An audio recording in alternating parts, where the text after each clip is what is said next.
Greetings, club members, and welcome to the first virtual field trip of the Boys and Girls Club of Northern Chautauqua County. Today, we are going to learn about how maple syrup is made from Mr. Tom Degolier. Mr. Tom owns and operates the family-run Degolier Maple Products in Forestville, New York. Mr. Tom is also a seventh-generation maple syrup maker, which means he has over 210 years of knowledge to share on trees, sap, syrup, and sugar. So buckle up for this maybe not wild, but definitely delicious ride into how maple syrup is made. Maple season actually starts the summer before we actually drill the trees.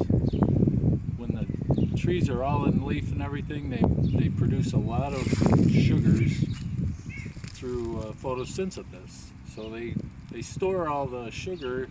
A lot more. Sugar maples store more sugar than any other trees that we have.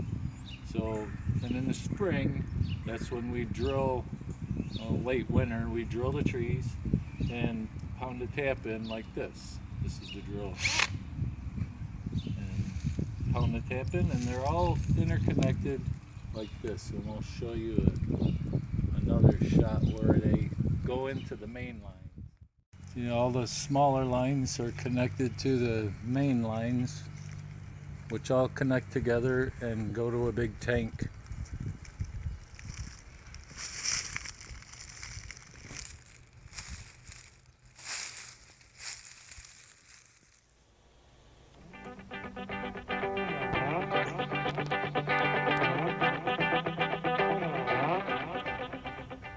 Where all the sap ends up from the whole woods here, all those lines connected together. How many trees are tapped? There's 800 plus taps in this woods. So this here is our big green collecting machine. We take this down to all the tanks where the sap is and pick up the sap. So let's go.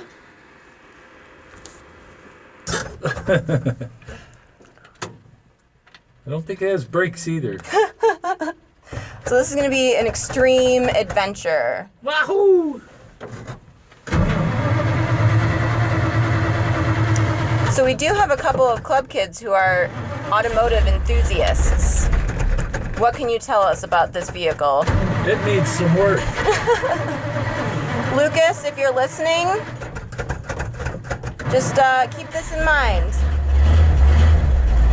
Oh, It's a 59 Ford nice. 850. All right. It was an old pumper truck, Okay. freight truck. Oh, really? Yeah. So it's a converted fire truck. Very cool. John Deere green.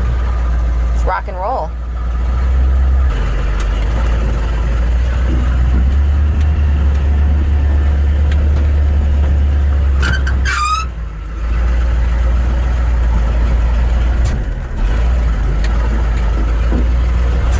Little cough, little sputter. Yeah. Nothing to worry about.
Watch your step. Woo! Big step.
So at the height of the sap season, how long would it take to fill this whole container? In the beginning, that would be almost full every day. Every day. Wow. And how many gallons is that? 1,500 gallons. 1,500 gallons. And this is stop one out of how many? It'd be full of clear sap. Clear sap. So 1,500 gallons. And you have how many of these? Two this size. Two that size? And one 1,200. The next one we go to is 500 gallons. That won't have a lot in it. And then there's a 400 gallon tank. Okay, cool. So on to our next stop.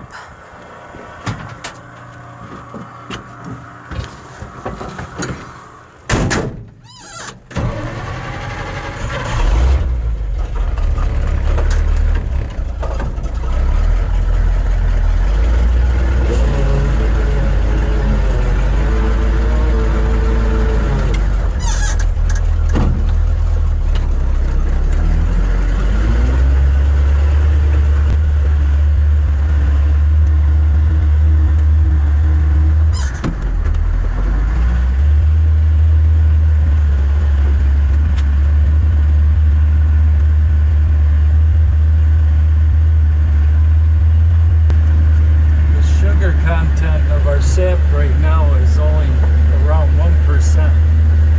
So it takes 86 gallons of sap to make 1 gallon of syrup right now. And right at the beginning of the season, how many gallons would it take? About half that, because the sap is around 2% then. Okay. 2% takes 43 to 45 gallons to make a gallon. A lot of sap. It is a lot of sap. For those of you watching while you're at home and don't have any schoolwork to do, please do the math. How many gallons would you get from a 1,500 gallon tank? At 2%. So how many sets of 45 gallons could you boil down to 1 gallon of sap? I don't know that I can do that in my head.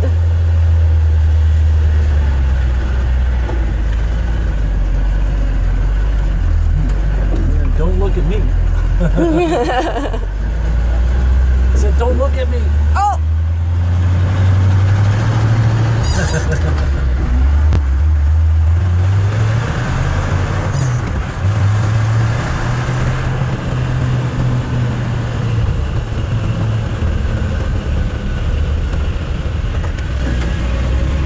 Oh, this one's nice and close by the road. Yeah. The rest of them are.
make syrup when they just use buckets or tubing with gravity with no vacuum on it. You can make a quart of maple syrup per tap on an average season.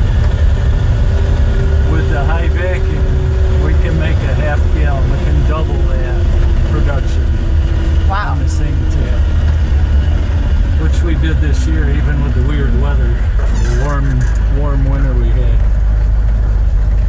Here's a mixed tank. Does it pull the sap out of the tree? Like It helps. Yes, it lowers the barometric pressure in the tree itself. Oh, okay, cool. And it runs better when the pressure is low. When we're under a low pressure weather system, it runs a lot better than this high pressure system that doesn't work.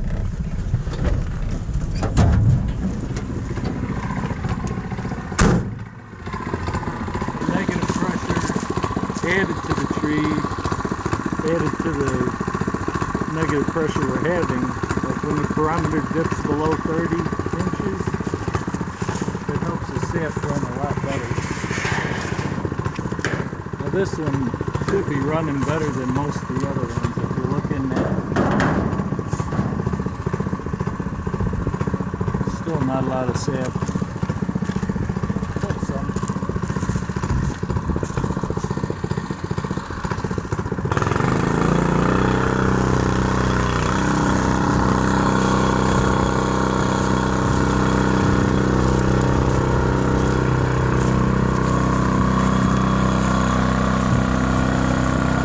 See on the gauge there's 27 inches of vacuum on that. Cool. And so all of these tubes are under pressure. Under vacuum. Under vacuum. And that runs all the way out into the woods. About a mile away. About a mile? How many feet or miles of tubing? Miles of tubing. Do you have any idea? Oh gosh. I could guess maybe 15 miles of tubing. 15 miles of tubing. Oh boy. Yeah, it's kind of like your blood vessels in your body. Yeah. It's in a small space, but there's a lot of miles of it. Yeah.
building for the other vacuum pump right here. Okay. Got a big pump in it. It's water cooled. So you have 2 pumps? One for each woods. One for each woods. Okay. This one is big. Pretty big. This is a fancy contraption we have here. That's called a zero tank. It's under vacuum. The whole tank.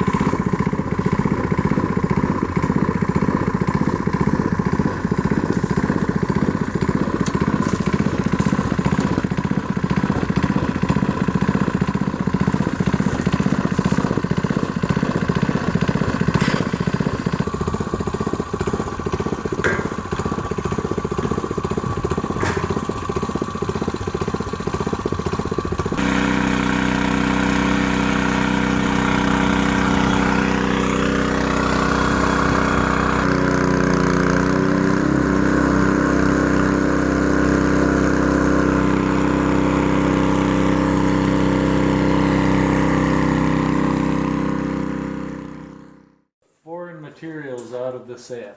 that bag on the end there.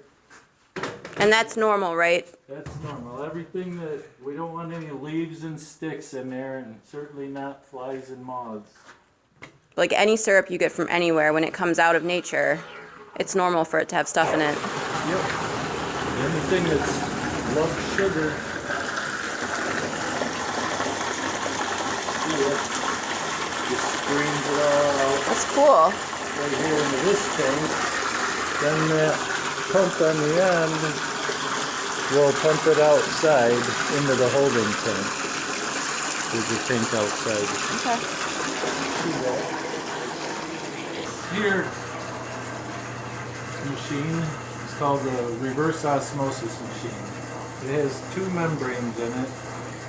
Under pressure, this will push the water out of the sap and make concentrate out of the sap. So our 1% will come out of this around 8%. That is huge. That's about 75% of the water. So it makes making syrup much faster.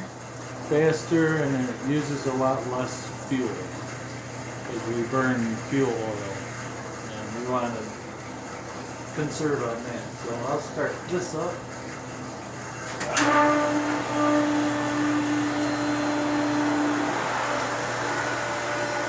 This is the concentrate. You can read it there, concentrate, and these both are from each membrane how much water will be coming off per minute. These are per minute.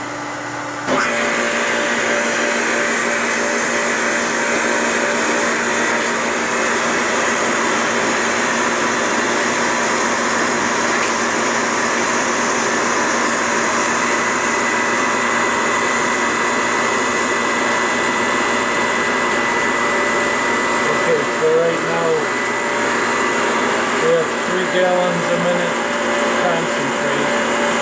And over here it's starting out at a little over 11 and 10. There's 21 gallons of water being pushed out per minute. That box that's on the side there, that's where the concentrate will come into the pan. Okay. And you see the sight glass there where we can watch the level. That's the level in the pan. Oh, right here. Yep. And it has an alarm back there. If it gets too low.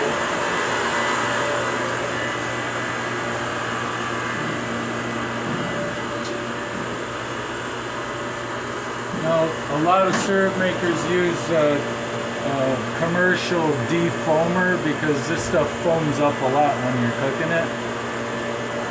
And you can see the residue from all the foam when it's foaming.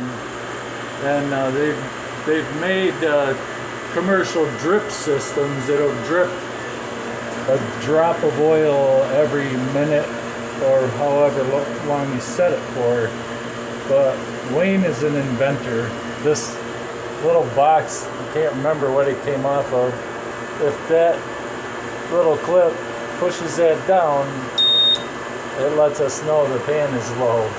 Oh, that's cool. It's pretty Homemade ingenuity. Now our big foam fighter drip system, that's what that is. Ah! I would say that looks like a medical supply It's an item. IV bag. An IV bag. Works great. Works its way through this series of separations in the front pan, you can see here.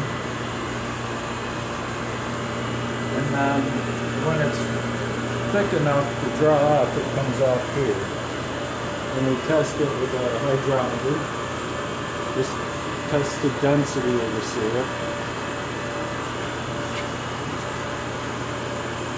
And from there, it's filtered through this filter press. There's a series of papers in there, and we put diatomaceous earth in with the syrup, and it helps to filter the syrup out. When it comes out this other end, it's crystal clear, ready to eat. All these drums are full of syrup back here. How many drums this year? 27, we're working on 28. Awesome.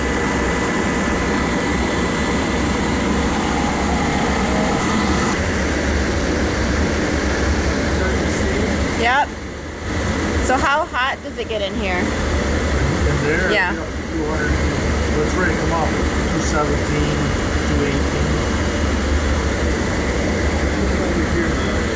Coming in. What were we measuring was coming in? 211? That's what's coming in from this pan.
Smells like pancakes almost.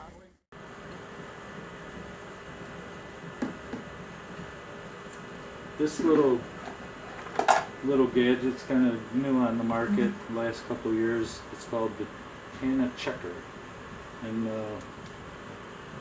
it has a reference vial of glycerin that's just clear. This will give a set reading, and then we put into that our sample in this another vial, and then this little checker will tell us how much light passes through the syrup, and that'll give us our grade. Wow. I like it, it's pretty nice.